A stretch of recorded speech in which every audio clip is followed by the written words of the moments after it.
The dining room shimmered under the warm glow of the chandelier, its crystals reflecting golden light onto the long mahogany table. Tonight was Serena's 21st birthday, an occasion that should have been filled with love, warmth, and celebration. Instead, I sat at the far end, watching as laughter and champagne flowed freely, feeling like an outsider in my own home. My wife, Evelyn, dressed in a sleek black evening gown, moved effortlessly through the crowd, her wine glass never empty. She entertained guests with well-rehearsed smiles, her eyes crinkling at the edges, though I knew better. Those smiles never reached me anymore. Serena, my daughter, sat in the center of it all, radiant in a deep red dress, her blonde hair cascading in loose waves down her shoulders. She looked like her mother, beautiful and confident. But the way she tilted her head back, laughing carelessly at something one of her friends said, reminded me that she had inherited more than just Evelyn's looks. She had her heart too, cold and dismissive. The pile of presents beside her was impressive: luxury handbags, high-end jewelry, designer dresses. Each one unwrapped with eager hands, each gift met with enthusiastic squeals. The crowd fawned over her, as they always did. And then, it was my turn. I pushed my gift forward, my fingers trembling slightly. I had spent months crafting it, a delicate, handcrafted music box made of polished oak, lined with deep blue velvet. Inside, I had placed a small mechanism that played a lullaby, one I used to hum to Serena when she was a child. The melody was hers alone, composed by my own hands, a piece of my soul etched into its very structure. She reached for it, her excitement genuine for a brief second. But as she tore away the wrapping paper and lifted the lid, her expression shifted. The music began to play, a soft, melancholic tune, but instead of appreciation, confusion darkened her face. A moment of silence passed before she let out a short, sharp laugh. "Dad, what is this?" she asked, tilting the box in her hands. "A music box," I said, my voice quieter than I intended. She snorted. "Did you make this?" I nodded, my heart pounding. Evelyn, sitting beside her, peered over her shoulder, swirling her wine in its glass. Her lips curled upward in a smirk. "Oh, Nathan," she sighed, "this is quaint." The word dripped with mockery. Serena giggled, setting the music box down as if it were an old relic. "Dad, this is cute, but come on. I'm 21. What am I supposed to do with a wooden box?" The guests chuckled, some hiding their laughter behind their hands, others not bothering at all. The sound of my own failure rang louder than the music still playing from the tiny mechanism inside the box. My throat tightened, but I forced a smile. "I thought you'd appreciate something personal." Serena rolled her eyes. "I mean, it's sweet, but I was kinda hoping for something more useful, maybe a new car? Or a trip to Europe." My stomach twisted. I had spent weeks, countless nights, making that gift. Every detail had been crafted with love. And yet, she brushed it aside as if it were meaningless. Evelyn leaned in, her voice low but laced with sharpness. "Really, Nathan? You thought this was a good idea? She's an adult, not a little girl anymore." I clenched my jaw, my fingers curling into fists beneath the table.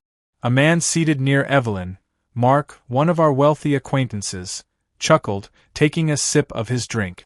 "Looks like Dad's still living in the past," he mused. The laughter spread again, this time louder. I swallowed hard, trying to keep my expression neutral.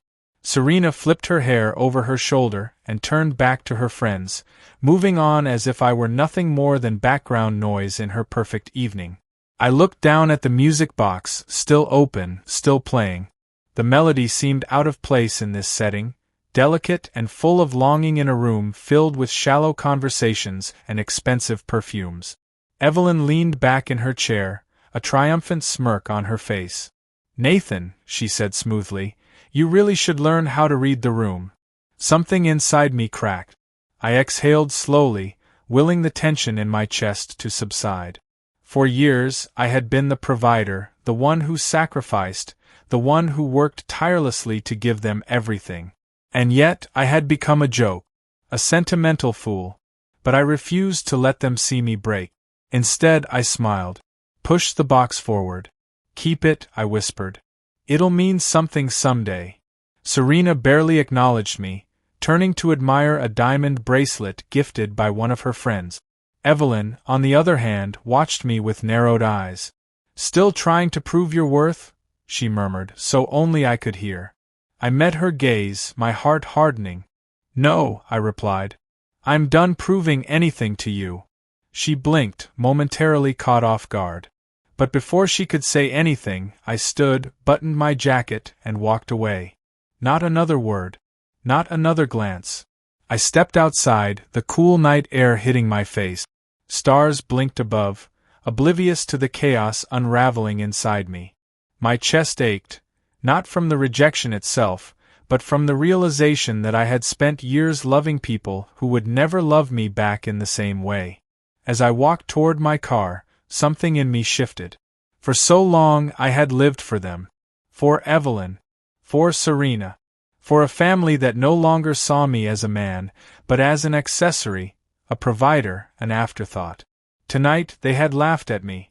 Soon they would regret it. I started the engine, gripping the wheel tighter than necessary. The music box's tune echoed in my mind, a melody filled with memories of bedtime stories, warm hugs, and innocent laughter. But now, it was nothing more than a cruel reminder of a love long lost. I didn't know where I was going. I only knew one thing. I wasn't coming back the same man. The city stretched before me, neon lights flickering against the night sky like dying stars. I had driven for hours, my mind a storm of thoughts, emotions twisting into something dark and unfamiliar. I wasn't angry. No, anger was fleeting, impulsive. This was something deeper, something cold and patient. I had spent years sacrificing for Evelyn and Serena, believing that love was about giving, about enduring. But tonight I realized the truth. Love was currency, and I had spent mine on those who saw me as worthless. My car idled outside a dimly lit bar on the outskirts of the city. It wasn't my usual kind of place. The people inside weren't the type Evelyn would ever allow near her precious image. And maybe that's why I walked in. The air was thick with cigarette smoke and the scent of whiskey. Laughter rumbled from a group near the pool table, a stark contrast to the solitude I carried inside me. I slid onto a bar stool, running a hand through my hair as the bartender, a middle-aged man with tired eyes, approached. "Whiskey," I muttered. "Neat." He nodded, pouring amber liquid into a glass and sliding it toward me.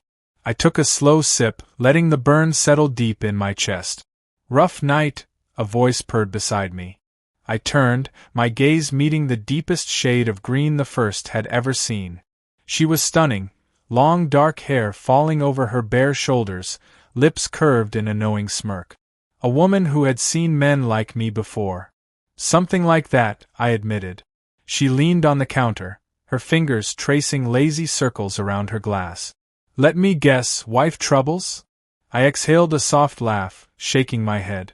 "Something like that," I repeated. Her smirk widened. "Thought so. You've got that look, like a man who's been giving for too long and finally realized no one gives back." My fingers tightened around my glass. "And what's your story?" She shrugged. "Does it matter?" For the first time that night, I let go of the weight in my chest. Maybe it didn't. Maybe nothing did. We talked. Small talk at first, words that danced around the truth without ever touching it. Her name was Lila, and she had a way of making everything feel weightless. Her laughter was real, her touch deliberate. An hour passed, then another. Drinks disappeared, and the space between us shrank. "I should go," I murmured, but I didn't move. Her fingers brushed against mine, lingering. "Why?" I had no answer. Evelyn's voice echoed in my head, mocking, dismissive. Serena's laughter, careless and cruel. The music box, forgotten on the table. What was left for me there? Lila stood, her body inches from mine. "Come with me," she whispered, her breath warm against my ear. I knew what she meant. I knew where this led. And for the first time in my life, I didn't care. I followed her into the night, leaving behind the man I used to be. Lila's apartment was nothing like Evelyn's pristine, carefully curated mansion. It was smaller, lived in, filled with mismatched furniture and the scent of vanilla and musk. The moment we stepped inside, she turned to face me, her green eyes filled with something unreadable: curiosity, challenge, temptation. I hesitated, a flicker of guilt tightening my chest. Was this who I had become? A man seeking comfort in the arms of a stranger because his wife and daughter had turned him into a ghost? But then I remembered Evelyn's smirk, the way she mocked my gift, how she had humiliated me in front of a room full of people who barely saw me as a man. I thought of Serena's cold laughter, her indifference.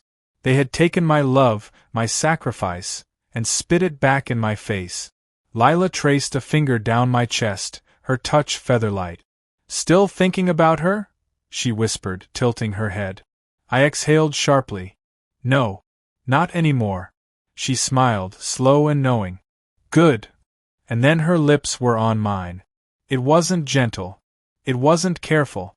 It was hunger, raw and unfiltered. My hands gripped her waist, pulling her closer, feeling the warmth of her body press against mine.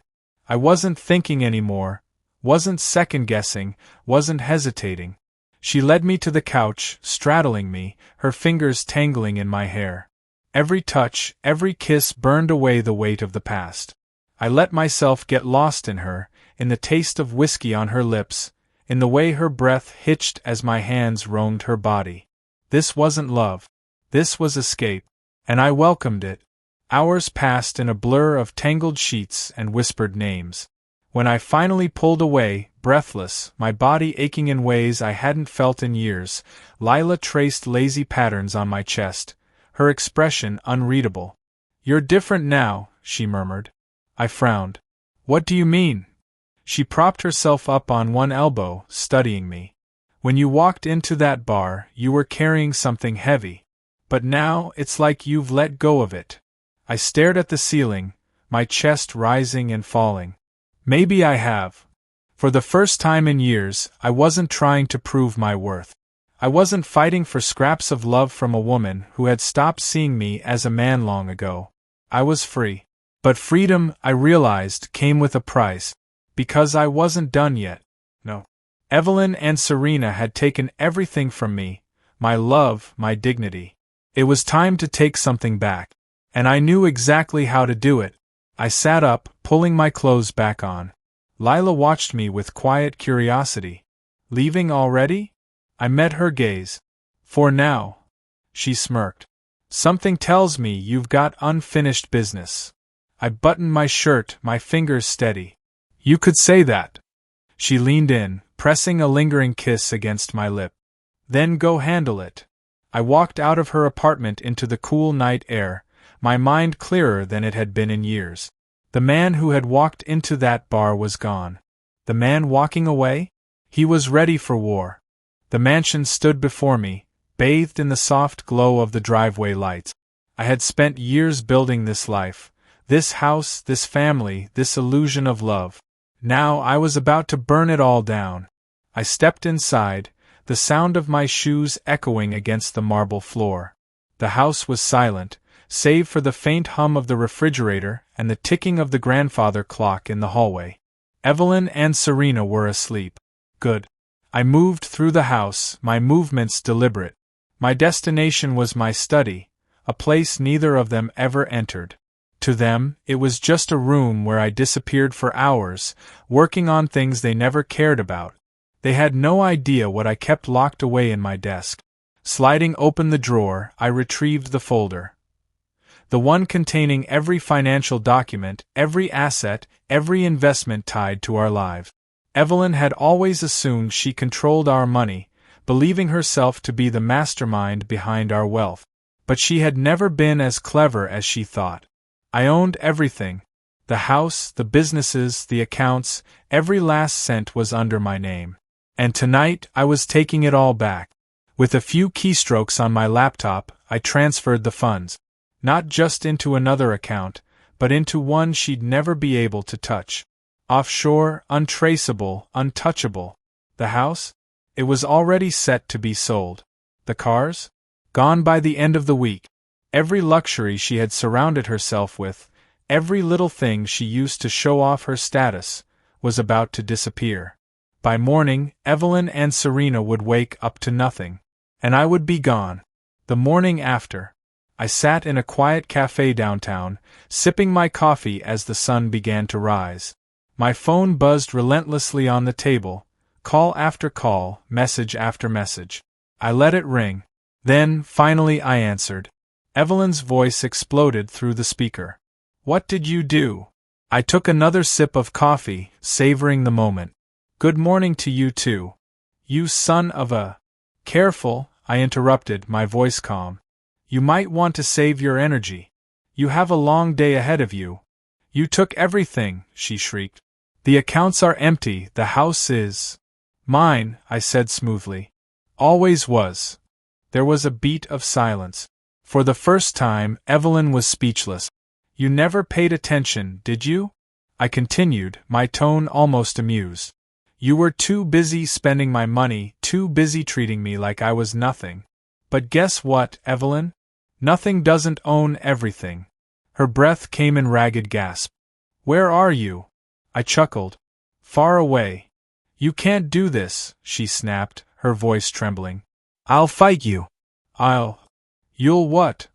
I asked. "Run to your rich friends? Beg them for help? News flash, Evelyn, without money, you're just another desperate woman trying to hold on to a life she never truly built." Another pause. Then, a choked sound. "You bastard!" "Enjoy the music box," I said. Then I ended the call. I leaned back in my chair, exhaling slowly. For years, I had given them everything. Now I had given them nothing. And it was the best gift I had ever given.